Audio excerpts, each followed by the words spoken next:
नमस्कार दोस्तों, जय हिंद, वंदे मातरम। मैं आपके साथ जायसवाल सर। सभी प्यारे मित्रों का वेलकम, अभिनंदन है शिक्षकों के परिवार जायसवाल कोचिंग सेंटर पर, पावर्ड बाई शिक्षा ही प्रकाश है। दोस्तों, बात करेंगे मनोविज्ञान फिजिकोलॉजी को। आपको पता है शिक्षक भर्ती में सिलेक्शन पाना है और शिक्षक भर्ती का सबसे ज़्यादा शिक्षा शास्त्र का या कह दें आपके पेडागॉजी का जो सबसे बड़ा पार्ट होता है वह दोस्तों फिजिकोलॉजी यानी मनोविज्ञान का पार्ट होता है। तो आइए दोस्तों, आज के कल हमने बेहतरीन डिटेल के साथ पहला पार्ट कंप्लीट किया। हम बात कर रहे हैं आपके जीन पियाजे जी का। जी हाँ, जीन पियाजे जी का आपको बेल आइकन पे लिंक मिलेगा, इस वीडियो को देखने के बाद एंड स्क्रीन पर भी मिल जाएगा। तो जीन पियाजे जी के बारे में हमने बात किया और उससे रिलेटेड 100 क्वेश्चन कंप्लीट किया। आज हम दोस्तों थॉर्नडाइक के बारे में बात करेंगे और इनसे रिलेटेड जो भी आपके 15 से 20 क्वेश्चन होंगे उनको हम डिटेल के साथ जानने वाले हैं। तो वीडियो बहुत ही इंपॉर्टेंट होने वाला है, कुछ ट्रिक के माध्यम से जानेंगे। तो आपके हम बात करने वाले दोस्तों थॉर्नडाइक महोदय की बात करेंगे। जी हाँ, थॉर्नडाइक महोदय का सबसे ज़्यादा पूछा जाता है कि प्रयास एवं त्रुटि का सिद्धांत किसने दिया। तो आपका जवाब होना चाहिए थॉर्नडाइक महोदय ने दिया था, थॉर्नडाइक मनोवैज्ञानिक ने दिया था। देखिए थॉर्नडाइक कहाँ के वैज्ञानिक थे? तो थॉर्नडाइक दोस्तों अमेरिका के वैज्ञानिक थे। कहाँ पर? यूएसए, अमेरिकी वैज्ञानिक थे आपके थॉर्नडाइक। और दूसरा प्रश्न पूछा जाता है कि थॉर्नडाइक किसके वैज्ञानिक थे? तो थॉर्नडाइक एक पशु वैज्ञानिक थे।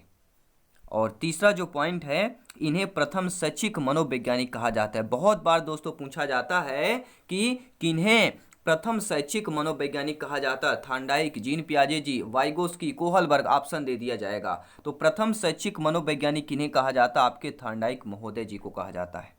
देखिए दोस्तों, सभी प्यारे मित्र जानते हैं, चौथा पॉइंट हमें ध्यान देना है। चौथा पॉइंट होता है नियम। थॉर्नडाइक ने 2 नियम दिए थे। पहला नियम है दोस्तों मुख्य नियम कहलाता है और दूसरा नियम है आपका गौड़ नियम। 2 पॉइंट आपको ध्यान देना है। चौथा पॉइंट है कि नियम जो कि मुख्य नियम है, गौड़ नियम। ये भी कई बार आप प्रश्न आ सकता है कि थॉर्नडाइक महोदय ने कितने नियम दिए थे? तो 2 नियम दिए थे, ठीक है। और ये पूछा जाता है कि मुख्य नियम कितने हैं? तो मुख्य नियम 3 है और गौड़ नियम कितने हैं? तो 5 नियम है। आइए इनको डिटेल के साथ बात करने वाले हैं। और थ्योरी क्या है? SR theory. थॉर्नडाइक ने कौन सी थ्योरी का प्रतिपादित किया? तो एसआर थ्योरी कहलाती है। 5वां पॉइंट है, आपने अच्छे तरीके से, ठीक है, यहाँ पर आप लोग समझ चुके होंगे। अब बात करेंगे दोस्तों सिद्धांत की बात करेंगे। देखिए पहला सिद्धांत आता है संबंधवाद का सिद्धांत, दूसरा आता है प्रयत्न, ठीक है, प्रयत्न और भूल का सिद्धांत आता है, प्रयास एवं त्रुटि का सिद्धांत आता है, उद्दीपक अनुक्रिया का सिद्धांत आता है, संयोजनवादी का सिद्धांत आता है। ये हमें ट्रिक कैसे याद करें? देखिए एक चीज याद रखना है आपको, उद्दीपक और अनुक्रिया, ठीक है, ये आपको ध्यान करना है कि एक दीपक नाम का लड़का था, एक दीपक नाम का लड़का था और अनुक्रिया, या कह सकते हैं यहाँ पे प्रिया नाम दे सकते हैं। तो एक दीपक नाम का लड़का और प्रिया नाम की लड़की, ये दोनों का यहाँ सारी चीज़ें हैं। आप भावी अध्यापक अध्यापिका शिक्षक बनते हैं, आपकी कक्षा में एक दीपक नाम का विद्यार्थी है, एक प्रिया नाम की क्या है? बालिका है। अब दोनों कहते हैं कि ज़्यादातर आप क्या कहेंगे कि ज़्यादातर प्रयास करिए, प्रयास करने के साथ साथ जो भी त्रुटियां हो रही हैं वो आपकी कम होती जाएंगी, क्योंकि प्रयास करने से ही त्रुटियां कम होती हैं। जब ज़्यादा प्रयास और अभ्यास करेंगे त्रुटियां कम होगी। बार बार प्रयत्न करते रहिए तो आप बिल्कुल जो प्रयत्न और भूल का सिद्धांत है वो आप भूलना, जो भूल रहे हैं ये सारी चीज़ें प्रयत्न करने से जो भूलते हैं वो आपका नहीं होगा। और इनसे क्या होता है? संबंध बनता है, अर्थात संबंध और संयोजन बन जाएगा। तो समझ गए दोस्तों, ये 5 नियम याद रखना है। संबंधवाद का सिद्धांत, प्रयत्न बोल का सिद्धांत और प्रयास एवं त्रुटि का सिद्धांत, उद्दीपक अनुक्रिया का सिद्धांत और संयोजनवादी का सिद्धांत। 5 महत्वपूर्ण यह सिद्धांत थॉर्नडाइक महोदय जी ने दिया था। ये नाम आ जाए सीधा थॉर्नडाइक के ऑप्शन पर जाना है। थॉर्नडाइक के नियम कितने हैं? 2 नियम दिए थे। पहला होता है मुख्य नियम जिसके 3 नियम है और गौड़ नियम है 5 है। आइए इनको भी जान लेते हैं इसके बारे में, फिर हम क्वेश्चन भी करेंगे, सभी प्यारे मित्र कमेंट करेंगे। देखिए बात कर रहे हैं पहले हम नियम की, मुख्य नियम की बात करेंगे। मुख्य नियम में पहला नियम आता है दोस्तों अभ्यास का नियम, दूसरा आता है तत्परता का नियम, तीसरा आता है प्रभाव या परिणाम का नियम। देखिए मैं आपको एक चीज़ बता देता हूँ, मुख्य नियम क्या है, मुख्य बातें देखिए हर एक बालक बालिका को याद रखना है कि अभ्यास जितना ज़्यादा करेंगे, अभ्यास करेंगे तो आप हमेशा एग्जाम देने के लिए तत्पर रहेंगे। अभ्यास करेंगे तो एग्जाम देने के लिए हमेशा आप तत्पर रहेंगे, और तत्पर जब रहेंगे तो आपका प्रभाव जो है, परिणाम जो है बिल्कुल सकारात्मक आएगा। आपका प्रभाव सकारात्मक पड़ेगा और परिणाम और रिजल्ट, ठीक है, कैसे आएगा, बिल्कुल बेहतरीन लाजवाब आएगा, परिणाम अच्छा आएगा, गुड में आएगा। गुड, बेड, बेटर, बेस्ट आपने पढ़ा होगा तो बेस्ट में जाएगा। तो मुख्य नियम 3 हो गए। फिर आपका आता है दोस्तों, हम गौड़ नियम की बात करें। सभी प्यारे मित्र टीचर्स फैमिली शिक्षकों के परिवार से हैं, तो बार बार मुझे भी अच्छा नहीं लगता, क्योंकि आप लोग भावी अध्यापक अध्यापिकाएं हैं, जितने प्यारे भाई बहन पहली बार विजिट कर रहे हैं सब्सक्राइब कर ले। आपका अपना परिवार है, टीचर्स फैमिली है, शिक्षकों का परिवार है दोस्तों। हम दूसरा नियम जो थांडाइक महोदय ने दिया वो आपका दोस्तों है गौड़ नियम। गौड़ नियम होते हैं 5। बहुप्रतिक्रिया का नियम, देखिए ज़्यादातर प्रश्न आते हैं कि इनमें से गौड़ नियम नहीं है। नेगेटिव प्रश्न अगर पूछा जाएगा इनमें से गौड़ नियम नहीं है, अब आप क्या बताएंगे? 3 ऑप्शन दे दिया जाएगा कि बहुप्रतिक्रिया का, मनोवृत्ति का, आत्मीकरण का, चौथा दे दिया जाएगा तत्परता का नियम। तो तत्परता क्या आ जाएगा? मुख्य में आ जाएगा। तो गौड़ नियम नहीं है, तत्परता का नियम गौड़ नियम नहीं होगा, ठीक है। ऐसे प्रश्न बनते हैं। तो गौड़ नियम 5 हैं: बहुप्रतिक्रिया, मनोवृत्ति, आंशिक क्रिया, आत्मीकरण और सहचर क्रिया नियम। देखिए बहुप्रतिक्रिया, बहुत बार प्रतिक्रिया करने के बाद आप क्या होते हैं, आपके मन में वो बिल्कुल छाप छोड़ जाता है, मनोवृत्ति बन जाती है, और फिर वह आंशिक क्रिया करने लगते हैं। आप जब आंशिक क्रिया करते हैं तो आत्मा से सारी चीज़ें अच्छी और क्लियर हो जाती हैं, आत्मीकरण हो जाता है, सारी चीज़ें आपकी आत्मा में सेव हो जाती हैं, ठीक है। और क्या होता है, यह सही क्रिया यही कहलाती है। तो गौड़ नियम के 5 हो गए, आपको याद रखना है, ठीक है। अब बात करते हैं प्रयोग। थांडाइक महोदय ने किस पर प्रयोग किया? तो बिल्ली पर प्रयोग किया था। महत्वपूर्ण यहाँ पर क्या है, प्रश्न पूछा जाता है कि थांडाइक के सिद्धांत में महत्वपूर्ण क्या था? तो महत्वपूर्ण यहाँ पर 2 चीज़ें आती हैं, एक भूखी बिल्ली और एक है मृत मछली, ठीक है। अनुक्रियाकर्ता क्या है यहाँ पे? आपने एसआर देखा ना, एसआर थ्योरी इसी को बोलते हैं। एस मतलब क्या होता है? एस मतलब बिल्ली हो जाएगी, क्या हो जाएगा? अनुक्रियाकर्ता हो जाएगा। और मृत मछली क्या हो गई? यहाँ पे एस हो जाएगी, उद्दीपक की बात करते हैं।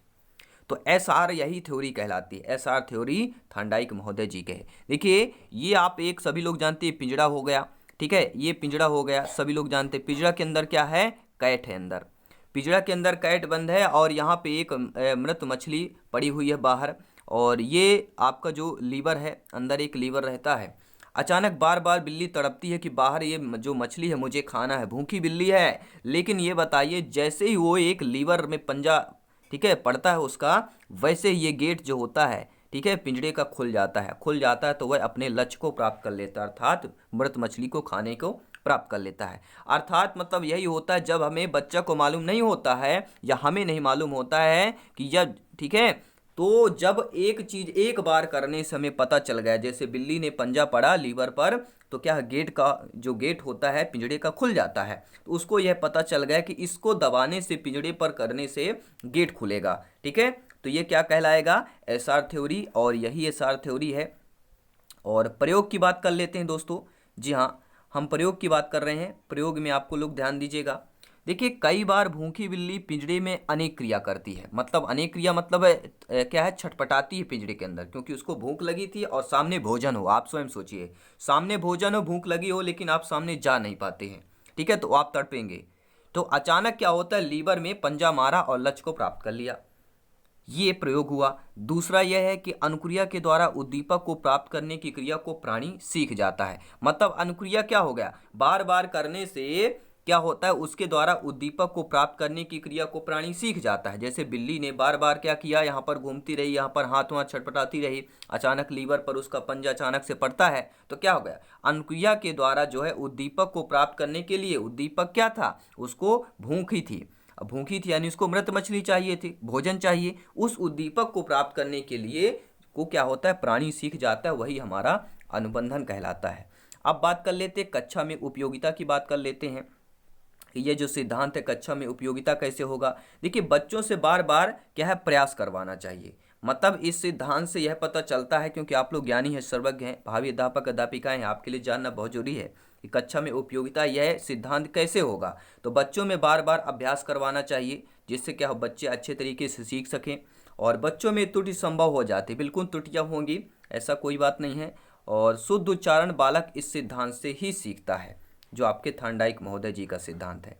अब बात कर लेते हैं थार्नडाइक के सिद्धांत से संबंधित महत्वपूर्ण प्रश्नों की बात कर लेते हैं। सभी प्यारे मित्र वीडियो को लाइक कर लेंगे, एक बार दिल से लाइक कीजिएगा।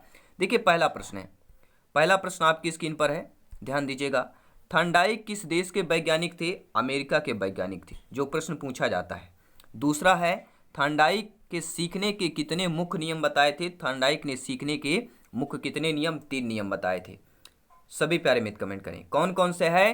पहला नियम है आपका अभ्यास का नियम, दूसरा है तत्परता का, और तीसरा जो नियम है प्रभाव या परिणाम का नियम है।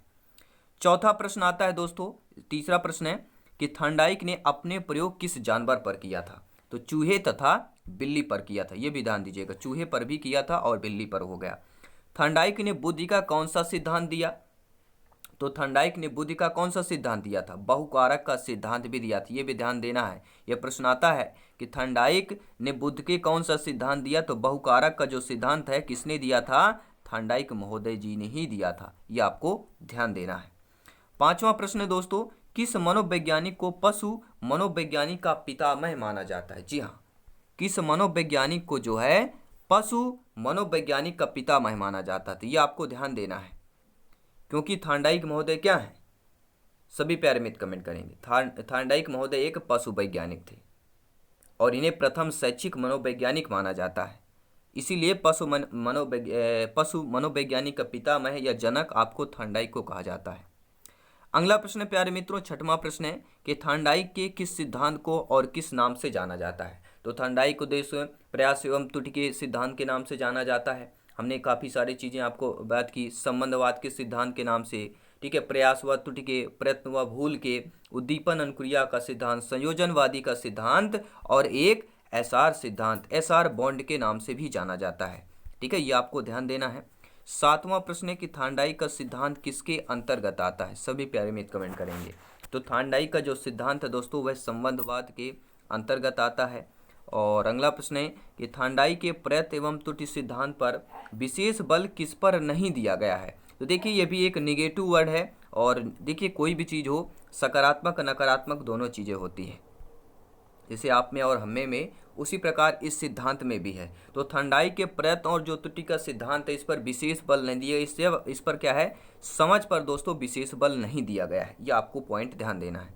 ठीक है, अब बात करते हैं दोस्तों अगले प्रश्न की कि सीखने की उद्दीपन अनुक्रिया सिद्धांत के मुख्य प्रतिपादक कौन है? प्रश्न आता है, पूछा जाता है एग्जाम पर कि सीखने की उद्दीपन अनुक्रिया सिद्धांत के मुख्य प्रतिपादक कौन है? तो आपके थार्नडाइक महोदय जी हैं। अगला प्रश्न है कि सीखने के नियम का प्रतिपादन किसने किया था? तो आपके थार्नडाइक महोदय जी ने किया था। और किसके सिद्धांत में आर आर और आर एस संबंध दोनों विद्यमान हैं? तो ये ध्यान दीजिएगा। ठीक है, डबल आर और आर एस संबंध एक ऐसे आपके सिद्धांत है, थार्नडाइक के सिद्धांत में ये दोनों विद्यमान है, ये आपको नोट कर लेना है। अगला प्रश्न है प्यारे मित्रों कि किस क्रिया को बार बार दोहराने से उसका संबंध दृढ़ हो जाता है, दृढ़ अर्थात मजबूत हो जाता है? तो थार्नडाइक के किस नियम पर आधारित है कि कोई भी क्रिया को बार बार दोहराने से उसका संबंध जो है दृढ़ मजबूत हो जाता है? वह है अभ्यास का नियम, क्योंकि बार बार जितना ज़्यादा अभ्यास करेंगे उतना ज़्यादा इंपॉर्टेंट होगा। इसलिए बोलते हैं हर एक वीडियो को अंत तक देखिए, हर एक वीडियो दोस्तों इंपॉर्टेंट होता है। दोस्तों बहुकारक सिद्धांत किसने दिया था? आपके थार्नडाइक महोदय जी ने दिया था। एसआर थ्योरी के जन्मदाता कौन है? तो थार्नडाइक है। ये सारे प्रश्न पूछे जाते हैं या पूछे भी गए होंगे एग्जाम में, और संभावित प्रश्न भी है। प्रयास एवं त्रुटि का सिद्धांत किसने दिया था? तो प्रयास और त्रुटि का सिद्धांत थार्नडाइक महोदय जी ने दिया था। सत्य तथा तथ्यों के दृष्टिकोण से उत्तम प्रतिक्रियाओं की शक्ति ही बुद्धि है, यह किसने कहा था? देखिए थार्नडाइक महोदय जी का स्टेटमेंट है, और आपको पता है स्टेटमेंट कथन भी पूछे जाते हैं। तो सत्य तथा तथ्यों के दृष्टिकोण से उत्तम प्रतिक्रियाओं की शक्ति ही बुद्धि है, यह आपके थार्नडाइक महोदय जी ने ही कहा था। अमेरिकी पशु वैज्ञानिक ने कहा था। अमेरिकी पशु मनोवैज्ञानिक कौन है? थार्नडाइक महोदय जी है। अगला प्रश्न है कि आप एक घोड़े को पानी तक ले जा सकते हैं। एक प्रश्न है, ध्यान दीजिएगा। आप घोड़े को पानी क्या है तक ले जा सकते हैं, पर उसे पानी पीने को मजबूर नहीं कर सकते। यह कहावत एक उदाहरण है। किसकी उदाहरण है? कि आप घोड़े को तो पानी ले जा सकते हैं, लेकिन उसे कोई मजबूर नहीं सकते कि पी लेगा, जब उसका मन होगा तभी वह पिएगा। तो यह कहावत का उदाहरण होगा सीखने की बुद्धि का, कि कोई भी बच्चा जब उसका मन होगा सीखने का तभी, कितना ज़्यादा प्रेशर कर ले, कितना ज़्यादा उसको मजबूर कर ले, वो कहीं होगा, जब उसका मन करेगा, क्योंकि सभी प्यारे मित्र जानते हैं मन जो होता है वह ही मनोवैज्ञानिक और फिजिकोलॉजी कहलाता है। इसको जिसने समझ लिया, अगर आपने दूसरे के मन को समझ लिया तो समझ लीजिए सब कुछ आपने पा लिया। अगला प्रश्न है, मनोवैज्ञानिक थॉर्नडाइक ने व्यक्ति को किस आधार पर बांटा है? तो मनोवैज्ञानिक जो थॉर्नडाइक है दोस्तों, व्यक्ति को चिंतन कल्पना शक्ति के आधार पर बांटा है। 19वां प्रश्न है कि तत्परता का नियम किसने दिया था? अब आपको कमेंट करके बताना है, तत्परता का नियम किसने दिया था, कमेंट करके बताना सभी प्यारे मित्रों को। और ये दोस्तों थॉर्नडाइक महोदय से रिलेटेड जो हमने कंसेप्ट लाई, आपको कैसा लगा कमेंट बॉक्स में जरूर बताइएगा। और दोस्तों जीन पियाजे जी थॉर्नडाइक महोदय का हो गया। नेक्स्ट चैप्टर में हम बात करेंगे कोहलबर्ग वाइगोस्की, जो भी आपके ठीक है प्रिंसिपल जो पूछे जाते हैं सिद्धांत सारे हम बात करने वाले हैं, क्योंकि ये शिक्षा ही प्रकाश है, सिलेक्शन यहाँ पर सर्वोपरि है। तो सभी मित्रों को जय हिंद, वंदे मातरम। जल्दी मिलते हैं नेक्स्ट क्लास पर। धन्यवाद सभी का।